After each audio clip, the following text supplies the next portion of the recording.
Ladies and gentlemen, I intend to focus my remarks on two issues. First of all, the implications for asymmetrical activity by extremist groups of a withdrawal of the IDF from the West Bank. And secondly, questions surrounding a prospective NATO peacekeeping deployment into the area.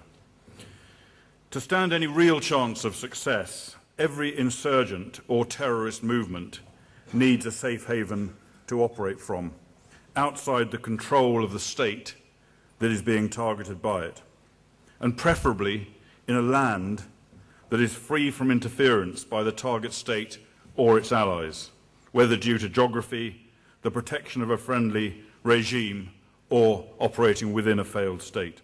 Israel has, of course, already had more than a flavour of what it can mean to leave hostile groups in control of lands adjacent to its own borders in southern Lebanon and in Gaza.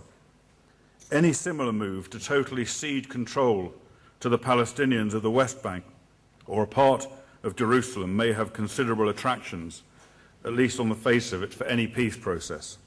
And that is certainly the view of many in the international community. But both prospects, as we've heard on slightly different areas already this morning, would carry immense risk from the perspective of asymmetrical activities against Israel. Some might argue that a modern high-tech state can monitor hostile activities outside its borders. We've already heard a bit about this subject earlier.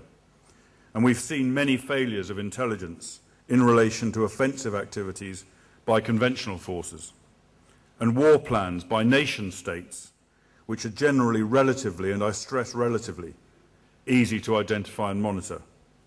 But surveillance and intelligence collection against a deeply embedded, secretive, extremist network operating within a dense civilian population is the most difficult target. And no national intelligence organisation can be confident that it will have a high success rate against such a target. The importance of safe havens to extremists is well understood by the Pakistan military. One of their greatest fears is that NATO forces will withdraw precipitously from Afghanistan, leaving a vacuum from which their own insurgency could be supported and strengthened. That, of course, leaves the prospect of a nuclear-armed state falling into the hands of extremists. This fact alone brings an interesting dimension to the unwillingness of some NATO countries to contribute significant troops to the Afghanistan mission. And that leads me into the suggestion that an international force, perhaps a NATO force, should replace the IDF presence in the West Bank. Personally, I would not exclude that idea as a fundamental principle, but it raises a number of very serious questions.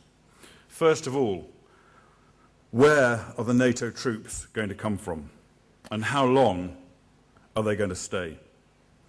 Let us not forget, and I just touched on it, the difficulties that NATO has had for years and still has in mustering forces for the war in Afghanistan. This is for a campaign that is NATO's declared main effort and its only real current live operation. Many of the troops that are there are restricted by significant national caveats, including restricting deployments to the safest areas. Some nations are simply not prepared to put their troops into undue danger. Unfortunately, undue danger goes hand in glove with war and with the toughest peacekeeping operations. And of course, the West Bank would fall clearly into that category. Just how sure could we be that the electorates in contributing countries would allow their militaries to remain deployed in the West Bank or East Jerusalem under these kinds of pressures?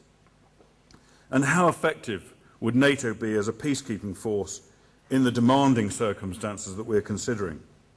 The only previous success that NATO is able to claim in this field, and it is by no means uncontroversial, was in Kosovo, which also in practice was a far less complex situation. Would a NATO mission be ready and able to take on insurgents? And if not, to what extent would they then get in the way of a vital Israeli effort to do so, to protect their own people?